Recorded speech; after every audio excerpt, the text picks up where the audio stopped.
Listen, Judith, I've got tuna in a tin. Is that all right? Sorry, what? A whale bladder steaks. That'll be all right. Fine, yeah.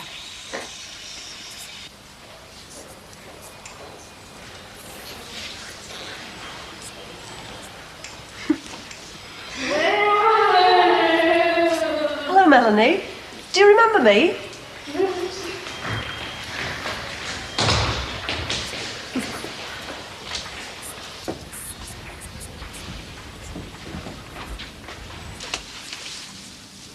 Won't be long. Come on through.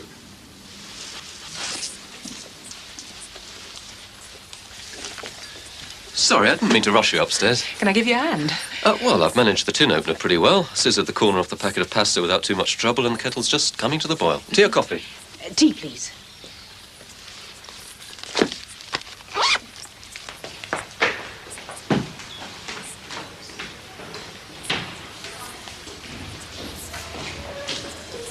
Hello, Melanie. Is that for me? Oh, thank you.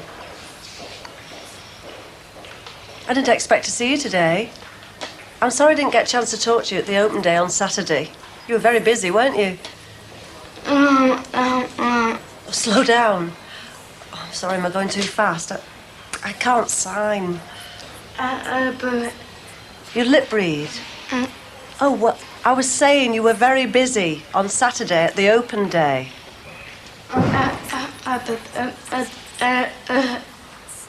Sorry. Oh, girl, little... Oh, yes, that's my little girl. What? What's her name? Claire, love.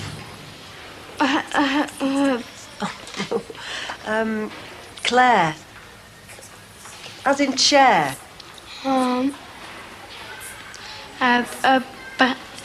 You got to go back. Okay, bye, Melanie.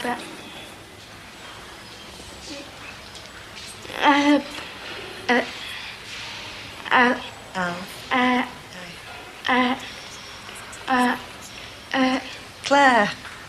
Great. Bye-bye. Starving. I got those pictures back from France, you know. It was a brilliant one of you. Oh, not the one with the plastic lobster. No. Honestly, it's a really good one. Looking ultra cool in the shades and shorts. There is no way I can look ultra cool in shorts. Oh, I don't know. How much had you had to drink? There's nothing wrong with mixing business with pleasure. Look, there you are. Oh, no. Judith, I want the negatives. And that one. That was before you signed the contract. And this was after. My God, don't show Keith, will you? Would I? Promise? Cross my heart. Mind you, turned out to be a pretty good producer of plonk, our friend with holes in his shoes and top-of-the-range Renault. Had no trouble laying his stuff on. You only produced it. You have to take the credit for finding it, buying it, shipping it, targeting it, marketing it, and making a profit on it. You carry on like this, and I could quite get to like you, Miss Bennison. Now, mate, you slice it, I'll spread. Now then, what's the worst that can happen? We put on the tender, and he gets turned down. And we don't get re-employed by the new firm who gets the franchise. And we have to put up with Jeff Howard running around going, told you so, doing the boss's job for them. It'd be great if it was that simple, wouldn't it? Yeah, I know. Well, listen, mate. We've got to face up to this at some time. Might as well be now. Now, these figures you got down here, set against your costs, you're not going to be able to put the lowest tender in without shedding men, are you? Management used to call it laying them off. Yeah, well, we might get it without. And anyway, if the tender goes to some fancy firm, there won't be any jobs for anybody. At least this way, some of us stay in work and in charge. You'll still be putting men out of work. I thought it was we a minute ago. I'm just not used to putting lads out on the stones. I'm supposed to protect jobs. Thought you were on our side. I am. I'm trying to foresee the egg before it gets left on my face. Anyway, I've hardly started yet. Now, holiday pay and holiday cover, they're not down here. And training courses. And who gets to decide who gets left outside the gate? And who gets to sit around the director's table? Or is this club only open to those who can pay in now? Well, what are we supposed to do? Lie down and pretend we don't exist? At least this way we'll be getting redundancy money for doing nothing. Hiya. Hi, love. It's only me. Hey. You all right? Hey. Don't I get one? You can wait till I've had the pickles, you. You're busy, aren't you? Oh, trying to preserve our future, basically. Need to do a bit of forward planning, and Frank's gonna fix it for us. Don't be saying that. You want me to fix the banister next? Yeah, well, don't let me interrupt you. I'll be the camera lad, shall I? So, what's the best that can happen? Well, the best is that we get the franchise. And we start doing all the maintenance properly. This time next year, we're ready to expand. Start taking on work from the outside, taking on new men. And start counting the pounds instead of the pennies. And then a little Christmas fairy comes down off the Christmas tree and starts handing out fat cigars and Christmas bonuses. You were all aware of the risks, Frank. Right, Mrs. Grant, sorry about that. At least someone sorted you with a cup of tea. One of the girls did. Oh, yes. Melanie, black curly hair. Oh, Melanie, yes, she's a nice kid. I've met her before.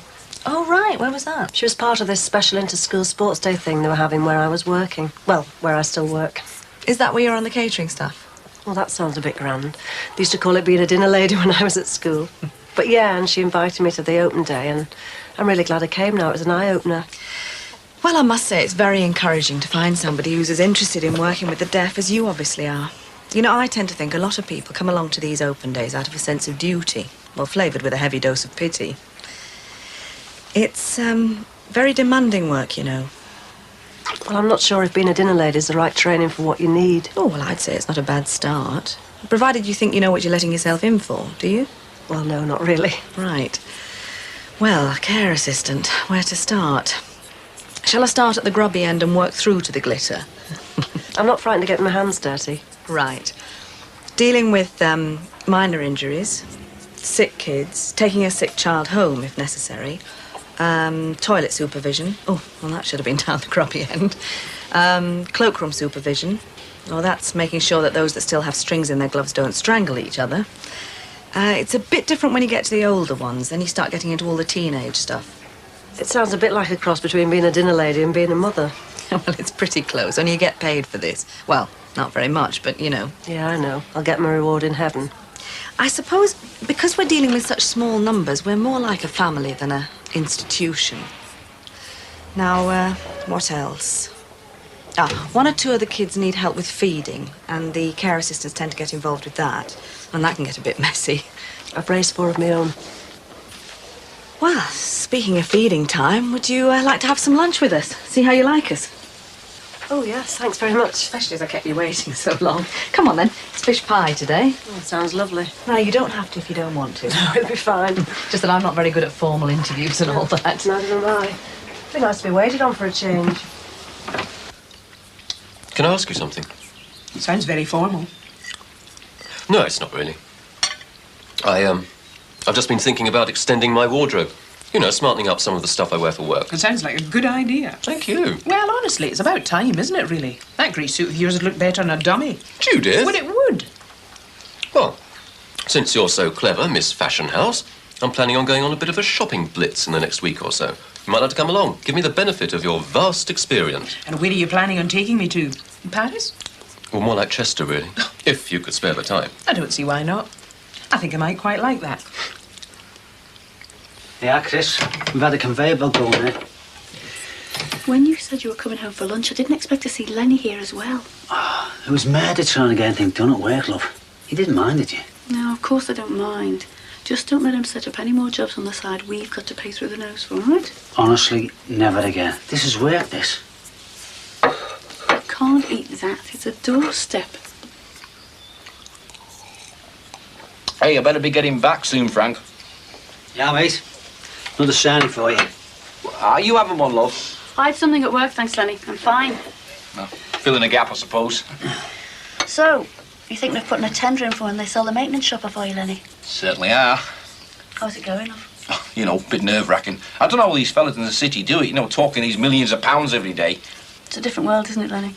So have you got someone who's clued up on all the financial stuff, then? Oh, yeah. We're dead lucky having Alan. He used to be assistant treasurer down the sports club. Hey, do you mind if I go and check out the plumbing? Upstairs, straight ahead. As if you didn't know. I'm not used to these business lunches. A couple of pints of Chateau Brook bonds go straight to your boots, doesn't it? Alan sounds impressive. Assistant treasurer at the sports club. Doesn't sound brilliant, does it? Mm-hmm.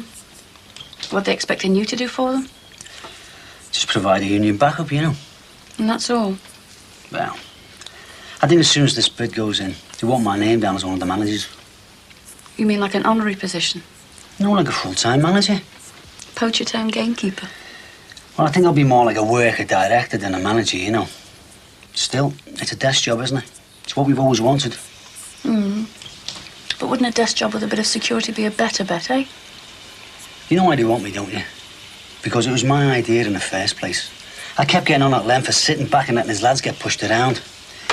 So, as soon as they stand up to be counted, they go and count me in. Yeah. And they can just as soon count you out.